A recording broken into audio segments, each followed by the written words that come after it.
معزز طلبہ طالبات دوستوں ساتھیوں، امید کرتے ہیں کہ آپ سب خیریت سے ہوں گے اور دعا کرتا ہوں خدا بندے کریم ہمیشہ آپ سب کو صحت و تندرستی اور عمر کی درازی عطا کرے۔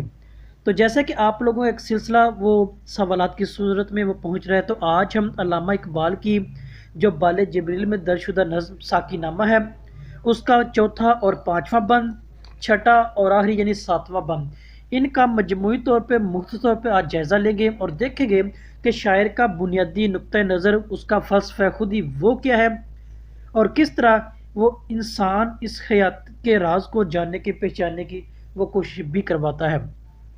تو چوتھے اور پانچویں بند کا اگر مجموعی طور پر جائزہ لیں تو ہمارے پاس زندگی اور اس کی کشمکش اور اس کا انقلاب وہ ہمارے سامنے آتا ہے۔ شاعر نے ان دونوں بندز کے اندر اپنی شاعری کے انداز میں زندگی کی حقیقت، اس کا جو انقلابی عمل ہے اور زندگی میں موجود کشمکش ہے، اس کو ایک عمدہ انداز کے اندر بیان کیا ہے۔ اس بند کا اگر بغور مطالعہ کریں تو ہمارے پاس نگاہ حیات و کائنات یہ ایک بڑا عنصر وہ خاص طور پر ملتا ہے، جس کے اعتبار سے دیکھیں جو چشم تخیل سے زندگی کی ازلی اور ابدی حقیقت وہ ہمارے سامنے آتی ہے، کیونکہ دیکھا جائے تو انسان کی زندگی پہلا اور ایک آخری موقع ہے، اور یہ ایک موقع آخری اور پہلا ہے، ایک معنی پیدا کرنے کے اعتبار سے ہے۔ تو اس چیز کو دیکھیں تو انسان کی نگاہ حیات و کائنات کے اندر باریک بینی کے ساتھ مطالعہ کرنا بہت ہی وہ ضروری ہے۔ یعنی دنیا کے اندر جو موجودات ہیں، نباتات ہیں، حیوانات ہیں یا جمادات ہیں، ان پہ وہ بات کرتا ہے کہ ان کے ذریعے انسان اس حیات و کائنات کا راز وہ آسانی کے ساتھ جان سکے، جو کہ انسان کی زندگی میں ایک انقلاب کا سبب بن سکتی ہے۔ یعنی انسان کی بات کریں، چرند پرند کی اگر بات کریں، شجر پھول پہاڑ کی بات کریں، بلند و پست کی بات کریں یا دیگر عناصر کا باہمی ایک تعلق اس کو ظاہر کرنے کی کوشش کریں، تو یہ انسانی زندگی کے محرک ہے۔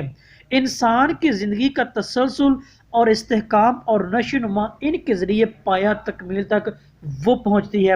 یعنی مجموعی طور پر چوتھے اور پانچویں بند کا لب لباب انسانی زندگی، اس کی کشمکش اور انسان کی زندگی میں موجود انقلاب، یہ بنیادی چیزیں ہیں۔ اگر بطور ثبوت شاعر کی اس نظم میں سے ہم اشعار کا مطالعہ کریں تو بطور ثبوت یہاں پہ شعر پیش کرنے کی کوشش کروں گا۔ تو شاعر لکھتا ہے کہ سمجھتا ہے تو راز ہے زندگی، سمجھتا ہے تو راز ہے زندگی، فقط ذوق پرواز ہے زندگی، گل اس شاخ سے ٹوٹتے بھی رہے، گل اس شاخ سے ٹوٹتے بھی رہے، اسی شاخ سے پھوٹتے بھی رہے، سمجھتے ہیں ناداں اسے بے ثبات، سمجھتے ہیں ناداں اسے بے ثبات، ابھرتا ہے مٹ مٹ کے نقش حیات۔ تو ان کو ہم دیکھیں تو جتنے بھی ہم نے نکات، جتنی بھی باتیں، جتنے بھی الفاظ ہم نے آج کے اس بند کے حوالے سے دیکھیں تو ان کی روشنی، ان کا ثبوت بڑے ہی عمدہ اور اعلیٰ الفاظ میں دیتا ہے، جو انسانی زندگی کی کشمکش اور انقلاب کو بیدار کرنے میں اپنا کردار وہ ادا کرتے ہیں۔ اگر چھٹے بند پہ چلے تو اس میں خودی کی قوت اور اس کے امکانات یہ مجموعی طور پر اس بند میں ابھرتے نظر آتے ہیں۔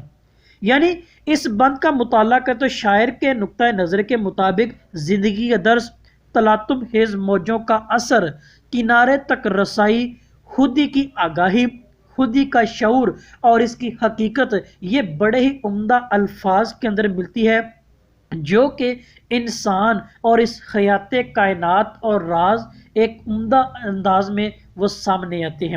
یعنی اب دیکھیں خودی کیا ہے، خودی کی خصوصیات کا مطالعہ کریں تو خصوصیات کے حوالے سے دیکھیں تو خودی ایک ایٹم بم کی طرح لامحدود ذخیرہ ہے، جو انسان کو اپنے آپ کی پہچان وہ کرواتا چلا جاتا ہے۔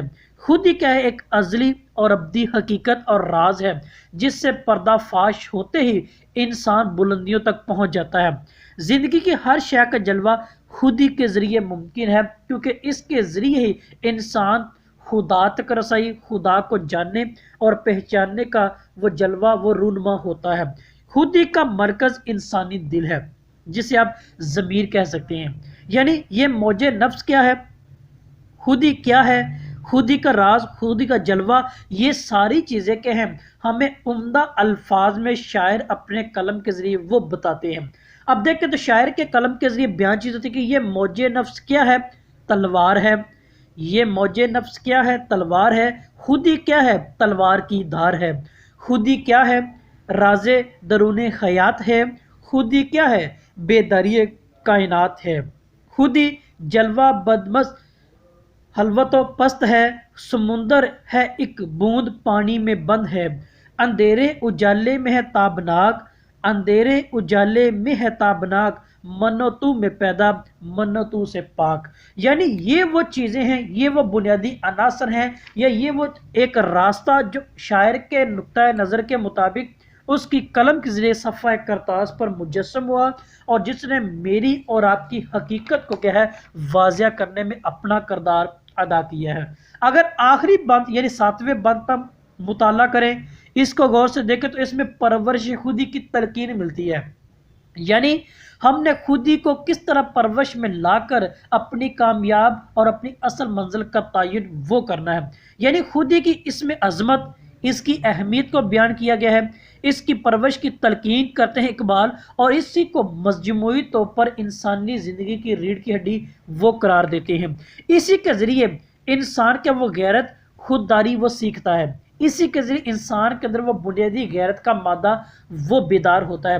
خودی جب سر اٹھاتی ہے، خودی جب سر اٹھاتی ہے تو چلنے کا ایک سلیقہ وہ سامنے آتا ہے، انسان کو تنبیہ وہ کرتی ہے، انسان کو وہ نصیحت کرتی ہے جو کائنات کے رازوں سے پردہ فاش کر کے انسان کو بلند پروازی اور سلیقہ کا ایک زندگی وہ عطا کرتی ہے۔